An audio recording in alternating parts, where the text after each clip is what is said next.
over the last couple of months, I had like this lump appear on my neck. So I went to the doctors and I went through lots of different things, had biopsies, cameras down my throat, and luckily it wasn't cancer, but it really made me think like I need to make sure that I'm in peak condition just in case anything like that happens. Yes. And I can fight it. Is there anything that you would suggest to me to change in like my lifestyle or in general for the people watching? I mean, just make sure your diet's in check.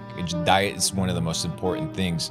When you do a small fast, you'll realize you start pacing in the kitchen or you start thinking about food, right? And you begin to realize that a lot of the tendencies that we incur when it comes to eating is just like no thinking. It's just, I feel hungry, I'm gonna eat. I feel hungry, I'm gonna eat. Back in the day, you had to go hunt. You had to go get your food.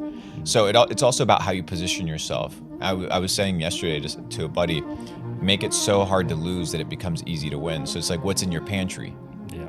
You know what I mean? And if your pantry's with only clean food, whole foods, then you're not gonna have this fight. And a lot of these things come down to personal fight. So if you clean your diet, you clean your water, and you clean your sleep, add a little bit of mobility, a little bit of exercise, you're doing better than 95% of people. When you add a layer on top of that is your skeletal muscle, right? So after the age of like 35, your body starts to break down. You're gonna start feeling it, G. Like, it's just natural. So if you have a strong skeletal muscle and you have good flexibility, great joints, you're gonna be able to live and feel really, really good into the long age. It's all about longevity. It's all about longevity. You don't wanna be feeling like an aesthetic king and not feel good inside. So I think it's also about taking care of the inside, making sure the colon is clean.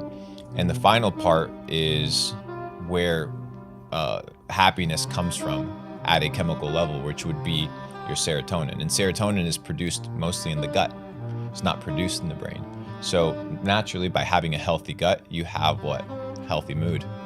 And you have a happy mood. You have a higher elevated tendency. So yeah, that would be my recommendation. Just food, sleep, water, the essentials, mobility, Glass and you're bottles. good.